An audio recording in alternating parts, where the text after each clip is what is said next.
de fracassar, não obter êxito em alguma coisa que se pretendia ou o destroçamento de algo. Peraí, não corre não. Eu sei que só de escutar a palavra fracasso a gente sai correndo. Não queremos escutar, não queremos pronunciar e muito menos experienciar o fracasso. Mas a verdade é que não existe ninguém sob o sol que não tenha experienciado o fracasso de alguma maneira, em algum aspecto da vida, em alguma proporção que seja. O que quer dizer que o fracasso faz parte das nossas existências. E por que não falar sobre algo que faz parte? Nós aprendemos que aceitar o fracasso é coisa de gente fraca. Mas não paramos para refletir que a aceitação não tem a ver com estagnação nessa condição. Para que a gente experiencie o que vem depois do fracasso, dentro ou fora das nossas expectativas, é importante a gente entender como aquilo passou, nos atravessou e como nós vamos seguir após os nossos processos de fracasso. Afinal, a vida é cíclica, não é mesmo? Por isso, hoje eu convido vocês para uma conversa sobre fazer as pazes.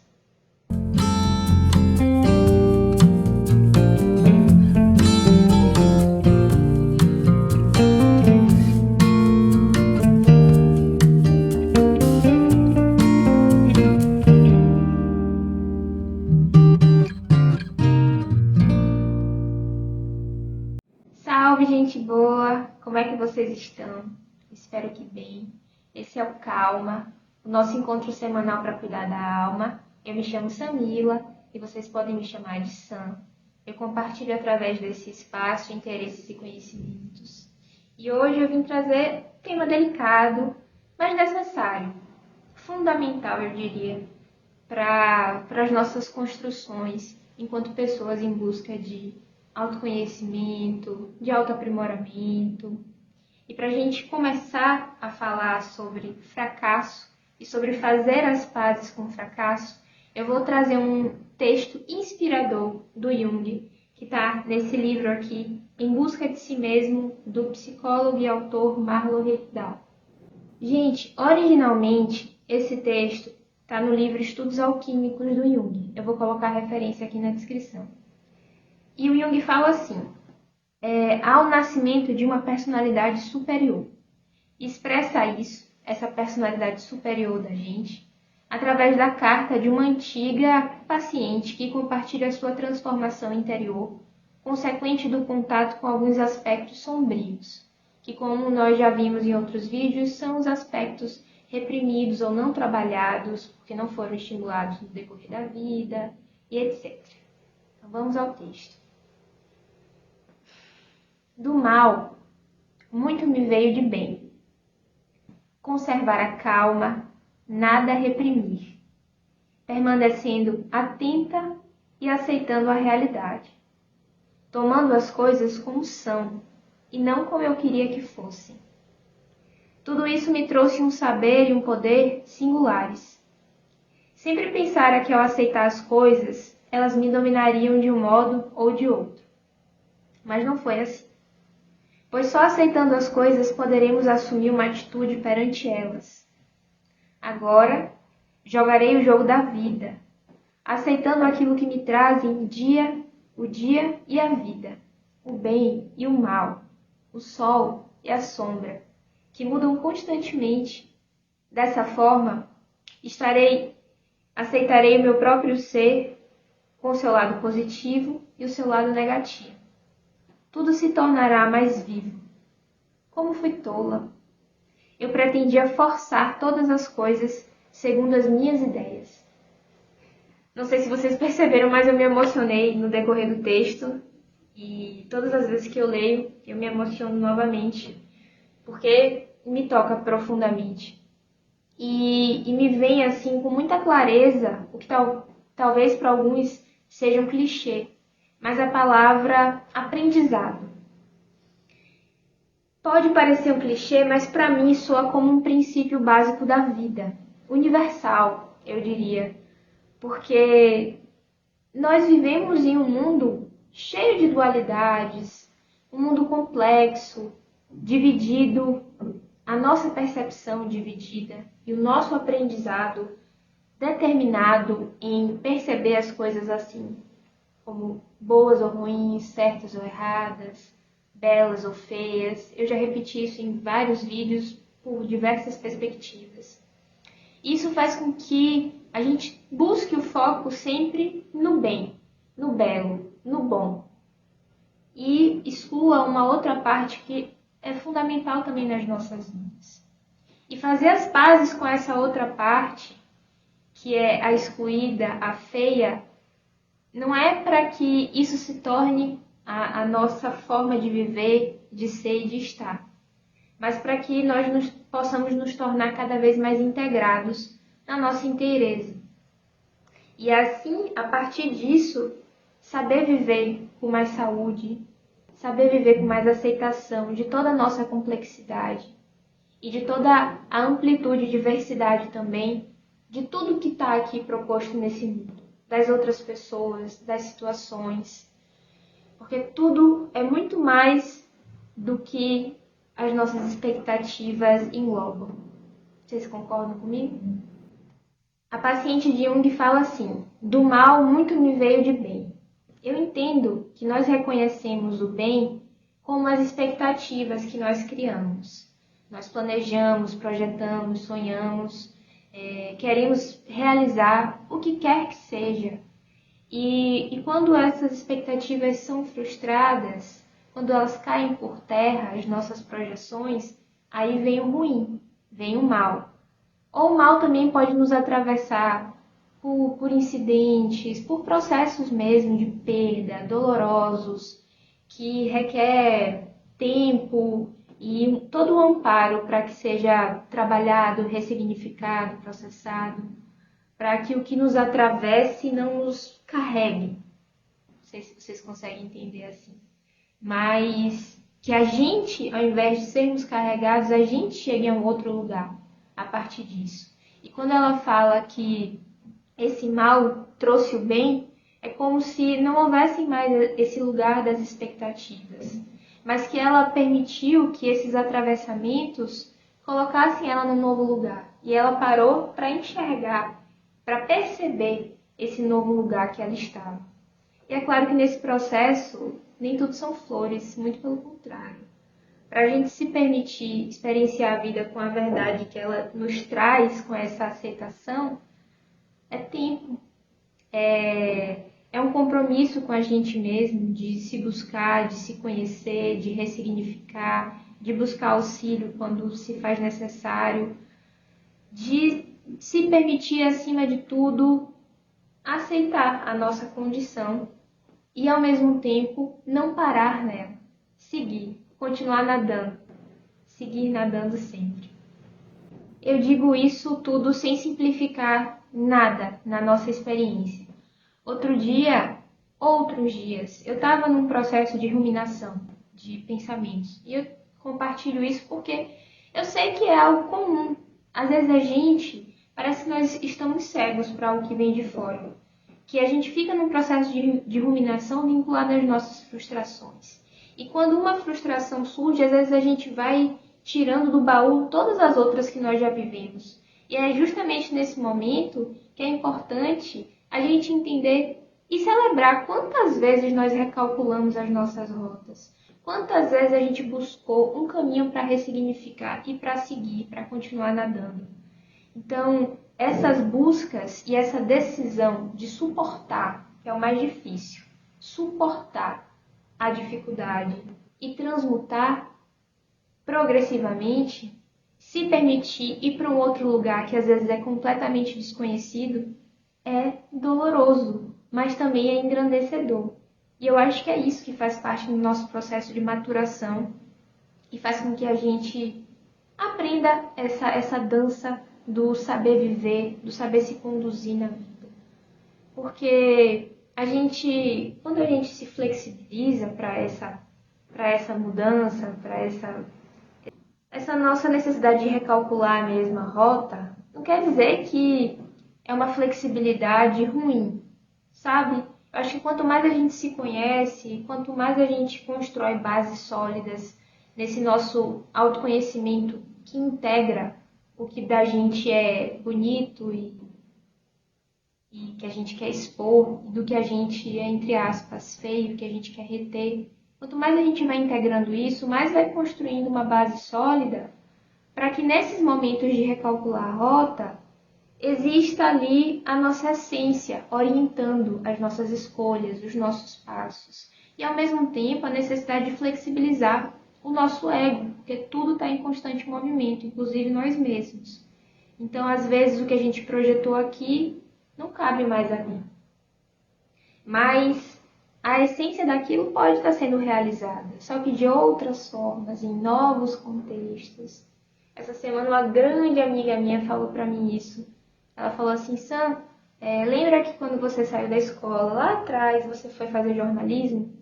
E daí, por diversas razões pessoais, eu acabei deixando o jornalismo e fiz direito, e cursei direito. Mas eu sempre amei a comunicação, e o jornalismo era uma forma de poder me desenvolver nesse sentido. Só que aí a vida caminhou, e olha onde eu estou aqui. Criei um canal porque eu preciso utilizar essa potencialidade que existe em mim e que é algo que transborda, então precisa existir. Então eu estou aqui e estou me comunicando com vocês. Então, flexibilizar o nosso ego nesse sentido, de entender que a vida está em constante mudança e nós também estamos em constante mudança, é que permite que a gente se adapte a novas realidades, que a gente suporte os processos dolorosos e de transição e esses atravessamentos que são difíceis, mas que fazem parte da vida. Tanto essas frustrações menores, como eu falei, quanto outras dores maiores, os processos de luto, de vida, de morte, de perdas e ganhos, e tudo isso que faz com que a gente esteja aqui, no mesmo barco, na mesma condição humana e precisando continuar a nadar, todos nós. Outro dia também eu estava assistindo o documentário da família Gil, e aí Gilberto Gil, que para mim é um grande sábio, aquele cara é fantástico, ele é uma entidade de tão incrível. E aí ele falando assim, ele chegou a se chatear com o neto dele, falou assim, não existe só ganhar. E ele estava se referindo ao futebol. Todo mundo ganha e perde. E aí falava sobre aprender, né? Faz parte mesmo da humanidade e é necessário, é importante. E aí o meu terapeuta também, uns anos atrás, foi no período da pandemia, assim, que estava sendo um período mais doloroso, e aí eu falava algumas coisas sobre perdas com ele. Ele falava, Samila, a vida adulta é isso. Tentar, errar, acertar, mas tentar. Entende? É se arriscar. Então, eu acho que quando a gente está em busca de fazer as pazes com as nossas frustrações, é fazer as pazes com nós mesmos. É buscar o resgate do brilho nos olhos, do acreditar, para além do nosso medo, desse nosso medo de errar, sabe? De não tentar novamente, de nos frustrar novamente. E passar a diferenciar essa sensação de culpa da de responsabilidade. Porque quando a gente erra e a gente se frustra, é quase um condicionamento, não posso dizer geral, mas é muito comum que a gente vá para esses processos de culpa, que é de muita autossabotagem. Mas a responsabilidade coloca a gente no lugar de donos da nossa vida, mas também de bancar mudanças quando necessário, de bancar essa reestruturação quando preciso. Mas a culpa coloca a gente justamente nesse processo de ruminação, que é infrutífero, não leva a gente para lugar nenhum. E é claro que ainda que a gente cultive a autocompaixão, o autocuidado, construa o autoconhecimento, vamos ter momentos e momentos. E tem momentos que o que é um padrão interno dentro da gente vai vir mais forte do que o nosso desejo consciente de fazer diferente ou de fazer esses resgates do que é necessário e que está se mostrando de alguma maneira na nossa vida. Só que permanecer nisso é que é permanecer na cegueira. Mas quando nós vamos buscando, de alguma maneira, já está ampliando esse nosso conhecimento sobre nós mesmos, já está buscando recursos para nos auxiliar, rede de apoio, conhecimento, o que quer que seja, para que a gente não se mantenha muito tempo nessa cegueira, para que existam esses estímulos que nos despertem e que nos levem a não seguir aqui como se fosse um zumbi dentro da nossa culpa, dentro de estar ali na mesma situação, deu errado, deu ruim e não sei o quê. Mas a gente entender que onde é que eu tô aqui agora e o que é que eu posso fazer com o que eu tenho. E, inclusive, tirar o caráter pedagógico desses processos, das coisas que deram errado. Mais uma vez eu repito o que eu já falei em um outro vídeo. Não é que de tudo que é ruim a gente vai tirar coisas boas. Não necessariamente. Mas no que for possível, a gente se conectar com o caráter pedagógico da própria vida, porque assim ela é, mais adiante nós vamos seguir.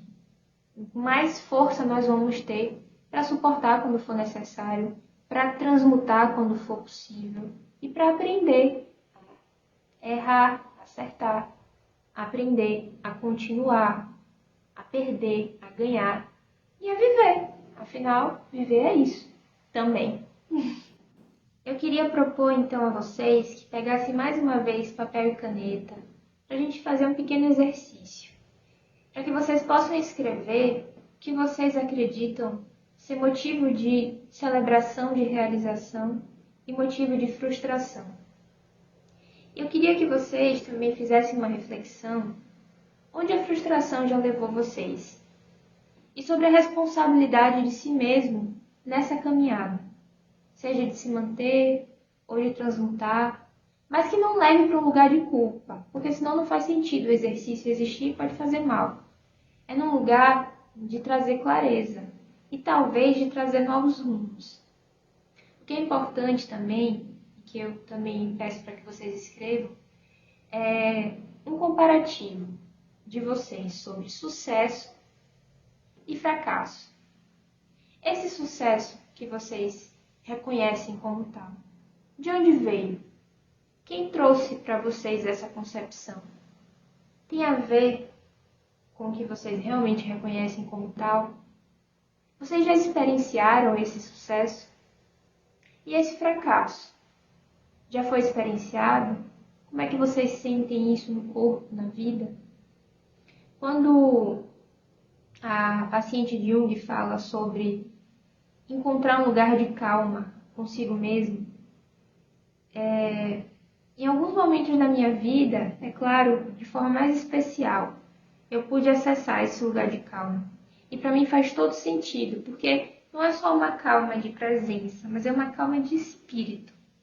E eu acho que a gente acessa mais e mais esse lugar a partir das nossas construções e a partir da forma como a gente se coloca disponível para viver a vida. E tem um livro chamado, aqui no meu polo, eu trago muitas referências porque eu acho isso importante, que é Mindfulness e Autocompaixão. Ele traz vários exercícios sobre autocompaixão. Eu nem cheguei nem na metade, mas o que eu fiz até agora fez muito sentido e se conecta a muitas outras abordagens também, como escrever sobre você, ter um diário e por aí vai. Traz algumas meditações também, né, sobre o estado de presença, que faz com que, às vezes, todo esse emaranhado mental ou essa ânsia, essas expectativas criadas se apaziguem um pouco e a gente veja que está tudo bem estando aqui, no aqui e agora.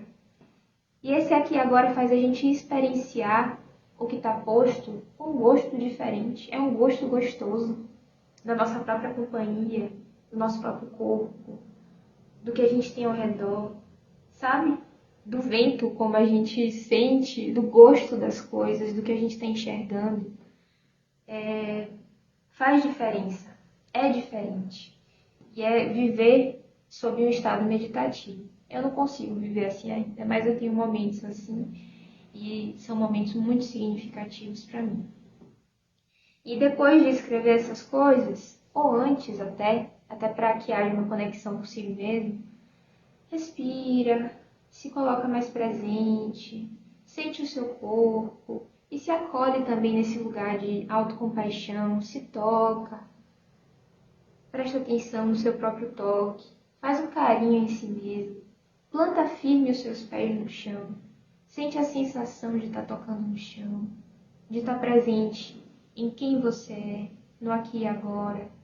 Sente a temperatura do lugar, os barulhos externos e internos. Vai se conectando à sua respiração e se presenteia com o momento de acolher o que vier, de celebração, de alegria, de dor, de chorar. Às vezes tudo que a gente precisa é colocar para fora.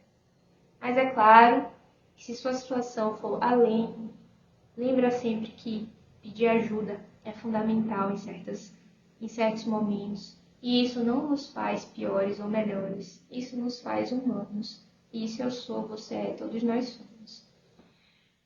Ai, tô achando tão libertador falar sobre isso, sabe? Tô sentindo uma sensação de dever cumprido, de estar seguindo a minha intuição. E isso pra mim faz sentido. E se faz sentir, faz sentido. Eu agradeço muito, muito, muito a presença de vocês aqui. Até mais.